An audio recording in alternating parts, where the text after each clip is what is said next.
Let's begin where it always begins, not with confrontation, but with compassion.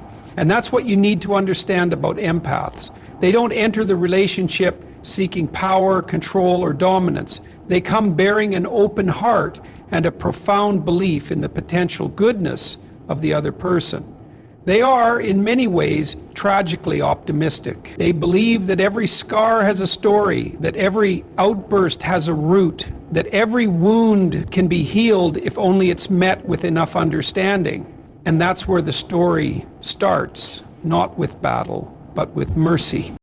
The empath sees pain where others see manipulation. They perceive trauma where others detect toxicity. And that perceptiveness, this deep emotional intuition, is both their gift and their vulnerability. It's why they stay. They interpret narcissistic behavior not as malice, but as a symptom. The gaslighting becomes a cry for help, the devaluation, a defense mechanism, the cruelty, a mask over deep self-loathing. They justify the inexcusable, not out of weakness, but out of hope. Hope that if they love harder, listen better, sacrifice more, then surely the narcissist will soften, open, evolve. And here's the brutal truth. That kind of self-sacrifice doesn't heal a narcissist. It feeds them. It confirms their belief that others exist to orbit their needs. It teaches them that they can cross boundaries without consequence, that love means compliance, that care means surrender. And the empath, God help them, doubles down because they're not playing a game. They're investing their soul. They think, if I just hang on long enough, if I just endure a little more, I'll get through to the real person beneath all this armor. This illusion that they can fix what they didn't break is the foundation of the trap. The empath doesn't realize they're slowly disappearing, piece by piece. Their joy becomes anxious vigilance. Their clarity becomes self-doubt. Their self-worth becomes entirely contingent on how well they can regulate another person's dysfunction. And every time they excuse the abuse, they make a silent trade. Their peace in exchange for the hope of the narcissist's transformation. Now, why would someone do this? Why would someone keep giving when nothing changes? It's because they're operating from an ethic of redemption, a belief that no one is beyond healing. And that's admirable, but it's also perilous because it assumes that healing is wanted, that change is desired, and that's the tragic miscalculation. The narcissist doesn't want to be healed. They want to be admired, obeyed, worshipped. Healing threatens the scaffolding of their ego. And the empath, in their loving persistence, becomes a threat, not because they're cruel, but because they're sincere, because they want truth, and truth exposes delusion. So the empath stays. And in staying, they suffer, not because they're foolish, but because they care too much. And for a time, they'll pay that price until one day they realize the cost. That's the beginning of the end. But before that, there's this chapter of sacrifice mistaken for love and hope mistaken for healing. It's the chapter where the empath tries to save someone who doesn't want to be saved. Pain is information. It's the raw data of the soul. And when we talk about the empath, we're not talking about someone who's naive or ignorant. We're talking about someone who is learning painfully, slowly, but inevitably. You see, every wound they endure in a relationship with a narcissist is not just suffering, it's a revelation. It's a lesson wrapped in agony, a signal that something is terribly out of alignment, something deeply unjust, something intolerable that they've tolerated for far too long. Now, at first, the empath absorbs these wounds with an open heart. They rationalize the betrayal, they contextualize the insult, they forgive the transgression because they believe it's part of love. They think that compassion is a limitless resource, and that if they just give a little more of themselves, the dynamic will shift. But it doesn't. It escalates. And with each repetition, each cruel remark, each manipulative twist, something begins to stir inside the empath that wasn't there before. Awareness. This awareness is not loud at first. It's subtle, like the first crack in a frozen lake. But once it starts, it spreads. The empath begins to notice the patterns, the cycles, the way apologies are used like bait, and affection is weaponized as reward or punishment. They begin to feel the dissonance between what they're told and what they're living. And that awareness, though forged in pain, becomes their power. Because awareness undermines illusion, and the narcissist depends entirely on illusion. Illusion of superiority, illusion of control, illusion of being the victim when challenged. The moment the empath starts to see clearly, really see, something changes. The manipulation loses its sting, the guilt trips lose their weight, the games become predictable, even pathetic. The narcissist's grip doesn't break in one dramatic moment. It loosens with each realization. And let me be clear, this shift is not a grand rebellion. It's internal, it's silent, but it's seismic, because once the empath starts to see the narcissist as they are, not as they wish they were, not as they presented themselves, but as they truly are, they begin to detach, not out of hate, but out of clarity. The emotional bonds don't snap, they unravel. And with every unraveling, the narcissist loses control. The narcissist senses this, of course. They can feel the change in energy, the shift in compliance. They'll panic. They'll escalate. They'll alternate between charm and cruelty to reestablish dominance. But it won't work, because pain has become wisdom. Every wound that was once a tether now becomes a severance. This is the paradox. The very suffering the narcissist inflicted in order to dominate the empath becomes the catalyst of the empath's liberation. The more they hurt, the more they see. And the more they see, the less they submit. So, in trying to break the empath, the narcissist inadvertently built their resistance. That is how the empath begins to walk toward freedom, step by painful step, until the cage becomes invisible and the door swings open. Control is the lifeblood of the narcissist. Understand that. It's not just a preference, it's a compulsion.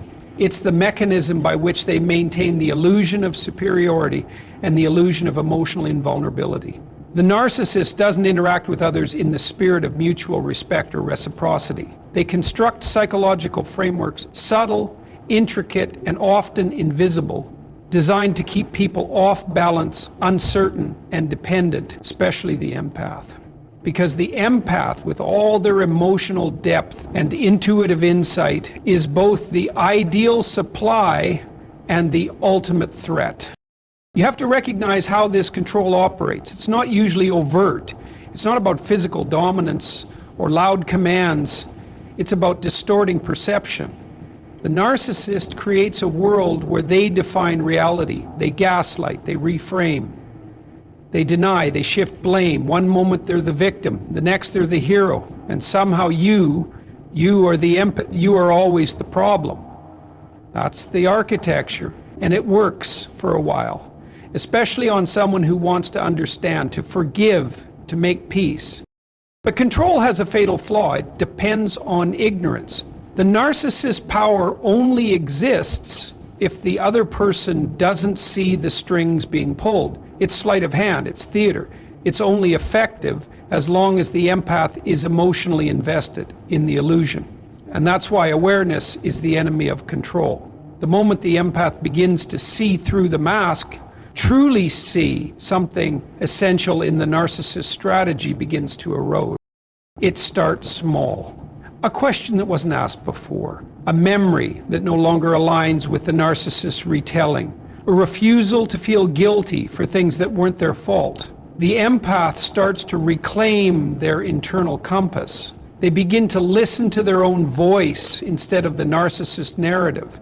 And as that clarity grows, the narcissist senses it, not intellectually, but viscerally. They feel the loss of emotional leverage. They feel the diminishing return on their tactics.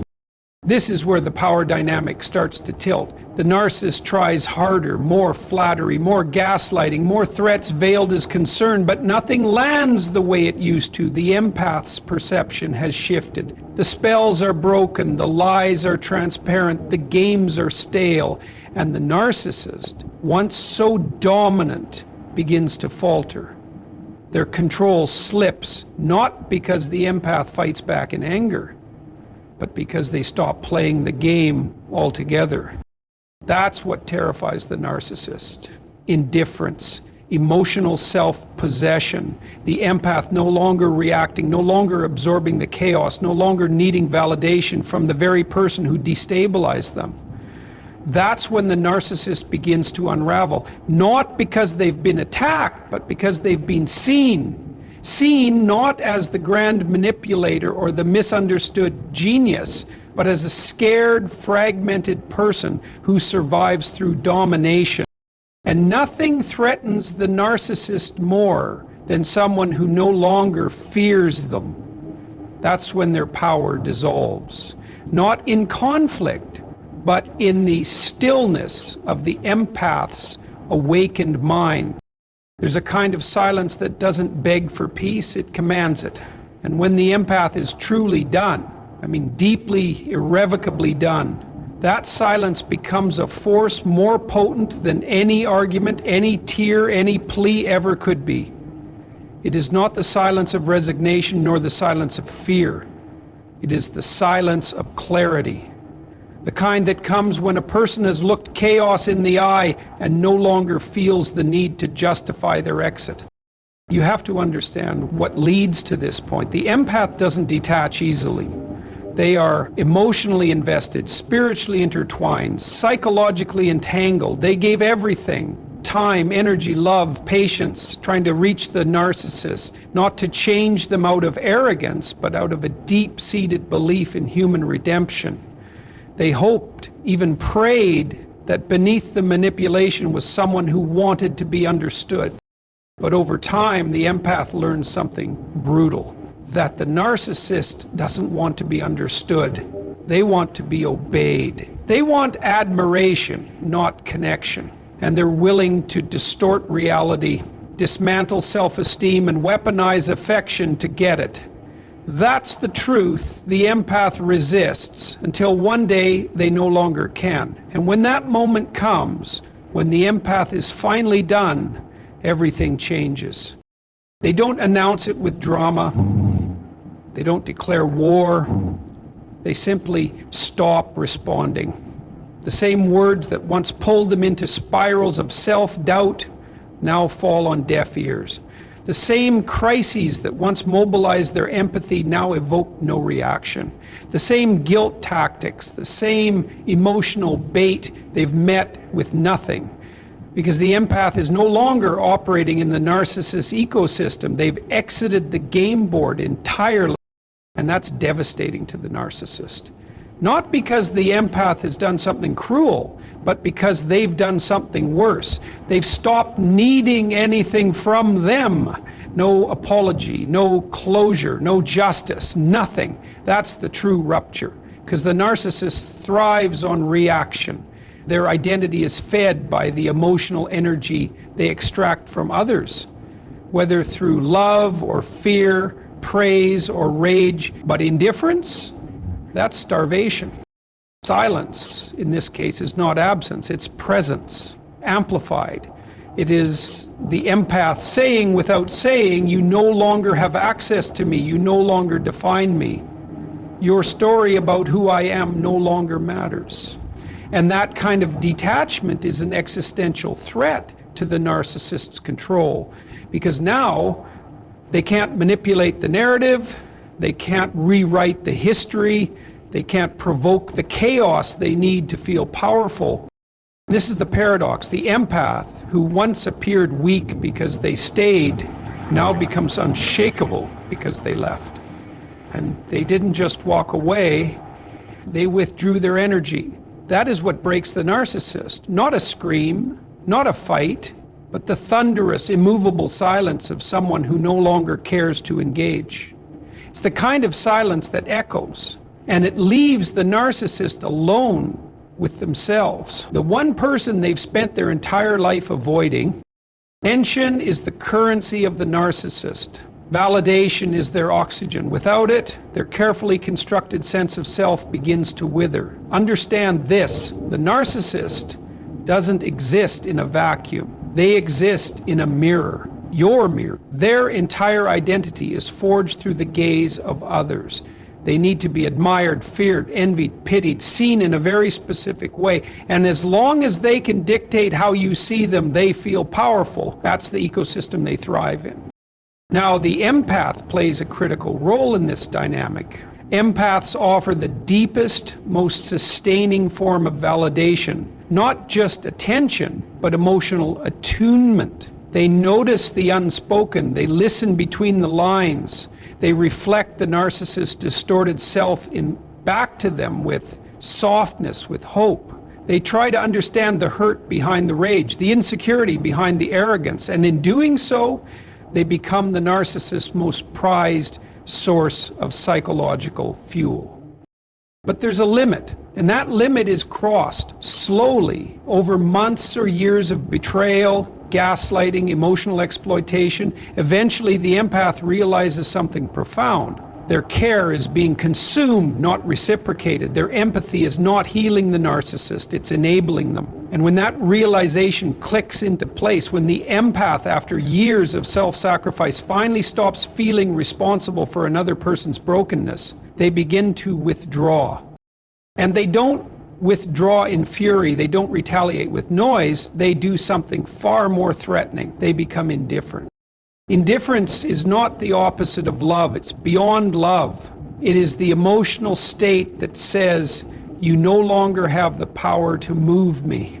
And for a narcissist, that is a kind of annihilation. Because if you don't react, if you don't defend, explain, justify, or plead, then you've stripped them of their stage. Their entire performance collapses without an audience.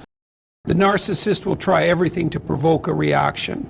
They'll insult you, charm you, play the victim, threaten you, tempt you.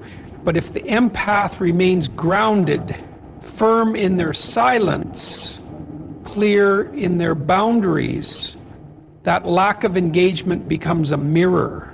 And what the narcissist sees reflected back is their own emptiness. No power, no control, no supply, just a void. That is the most devastating experience for the narcissist, because in the absence of external validation, they're forced to confront the truth. They don't know who they are without manipulation. They don't feel real unless someone else reacts to them. So when the empath steps into indifference, they're not just walking away. They're exposing the narcissist's most terrifying reality, that without attention, they disappear. This is the silent revolution of the empath. Not through revenge, but through detachment. Not through destruction, but through refusal. They stop playing the game. And by doing so, they win. Not just their freedom, but something far greater, their sense of self, reclaimed from the hands of someone who never deserved to hold it. There is nothing more terrifying to the narcissist than being seen, not adored, not feared, not envied, seen, and not in the way they wish to be seen, through the lens of admiration or power, but in the stark, unsentimental light of truth. Because when the empath transforms, when they come through the fire and emerge on the other side, they no longer look at the narcissist with pleading eyes or an open wound. They look with clarity, and in that clarity, they become something far more powerful than an object of manipulation. They become a mirror.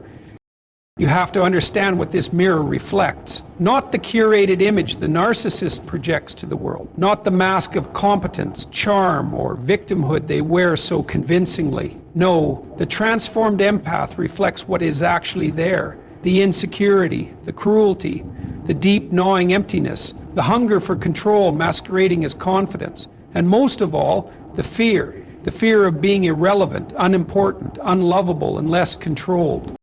This mirror is brutal because it offers no flattery, no indulgence, and no escape. And the empath, now awakened, doesn't need to say a word. Their very presence communicates a truth the narcissist has spent their entire life avoiding. You see, before the transformation, the empath absorbed the narcissist's projections. They took on the blame. They contorted themselves to maintain peace. But now that reflex is gone. They no longer internalize the shame. They reflect it back. That's what makes this phase so intolerable for the narcissist, because they cannot manipulate what they can no longer confuse. They cannot guilt what they cannot destabilize. And they cannot extract supply from someone who has nothing left to give, not out of bitterness, but out of self-respect. And they hold that gaze. The narcissist will flinch, they will rage, they will retreat, because the mirror does not blink. It does not sympathize with delusion, and it does not adjust to preserve comfort. It simply reflects.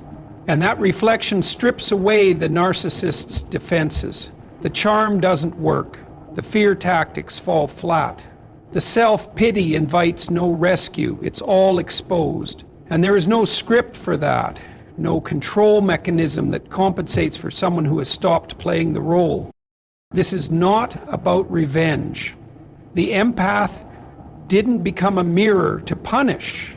They became a mirror because they stopped being a sponge. They no longer absorb distortion. They stand rooted in reality. And reality to the narcissist is unbearable.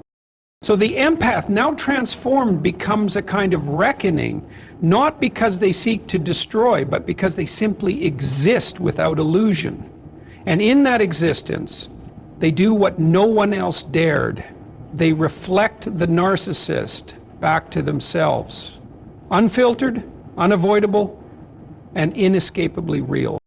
There is a kind of power that doesn't come with noise. It doesn't come with domination or demand.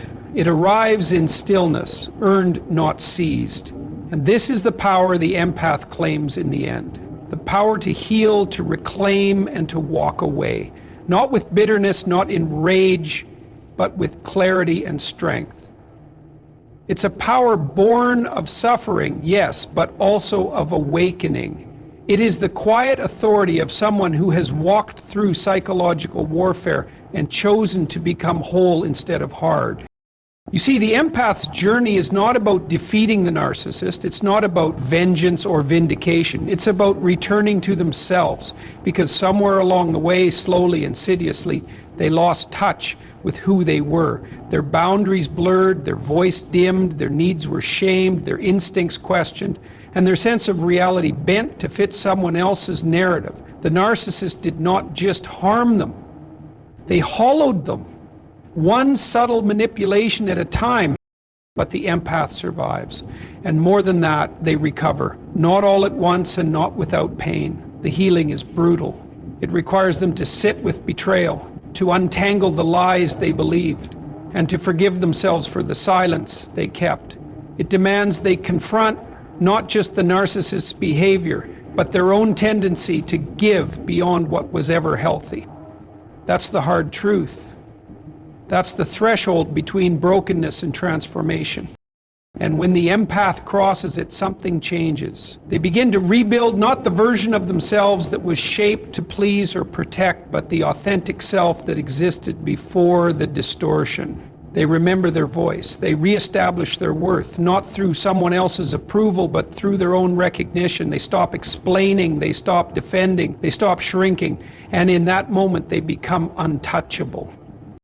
That's the true power, self-possession. Not needing anyone's permission to walk away, not requiring anyone's apology to let go. The empath learns to hold space for their pain without becoming it. They don't just survive the narcissist, they outgrow them. Because healing isn't just about feeling better, it's about seeing clearly. And once the empath sees clearly, the spell is broken.